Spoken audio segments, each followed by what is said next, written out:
I found out that my parents opened up several credit cards in my name while I was away at college. Now they want me to either file for bankruptcy or be kicked out. I chose to file charges. I guess this is a lesson in paying attention to my finances. After finishing my freshman year of college, I returned to my parents' house for the summer. My mom made it a habit on Monday/Tuesday to ensure she got the mail before I had a chance, even running from the kitchen on Tuesday to ensure I didn't get it as I was expecting an Amazon order. Today, the mail came early, and a letter from a collection agency was addressed to me. I only knew it was a collection agency once I opened it and discovered I supposedly owed nearly $5,000 on a Capital One card. I had no idea I had ever signed up for a Capital One card. Once I got done freaking out, I called my dad at work and asked him what to do. It was weird when he said to talk to my mother about it. He seemed unhappy, but I didn't think much of it. Once my mom got home, I asked her about it, and she said she and my dad opened up a few credit cards in my name for household expenses. She said I owe around $10,000 to 3 different credit card companies. I checked my credit, and I owe over $15,000. We ended up having a huge argument about it, with my mom saying her parents did this to her when she was 18. She said that I could file for bankruptcy and that it wouldn't hurt me because I wouldn't be trying to buy a house for several years. I'm interested in a government-related job,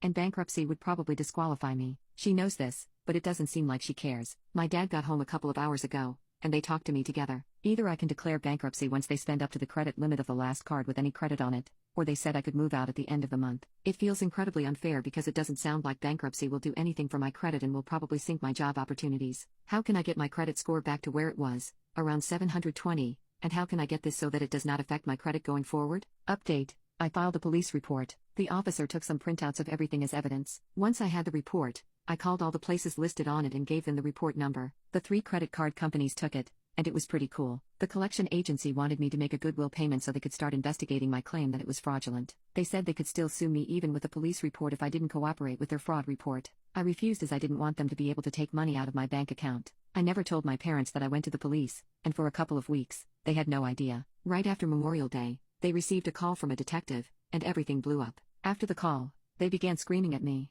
and my dad started throwing my things out of the door. I called the police at that time, and they showed up and told my parents if they wanted me to leave, they would have to evict me. I came home from work the next day, and the locks were changed. I called the police again, and my parents refused to open the door and said all of my stuff was at my grandparents' house. I received another report number for the unlawful eviction, which I was told was a civil issue, and got my stuff from my grandparents. Luckily, I have a friend with a few spare bedrooms, and she said I'm welcome to stay with her for a few months. I'm scheduled to move into my place in about a week. Once I get a full tally of the total cost of everything included in moving, I'll be filing a civil lawsuit against my parents for unlawful eviction. I was told by the same detective that my parents didn't seem very truthful about anything, and the state's attorney's office will be in contact with them in the next few weeks regarding identity theft charges. He said he believes they will likely prosecute as soon as this week. If that's the case, they, or more likely just my mom, will be issued a warrant and have to spend at least a night in jail.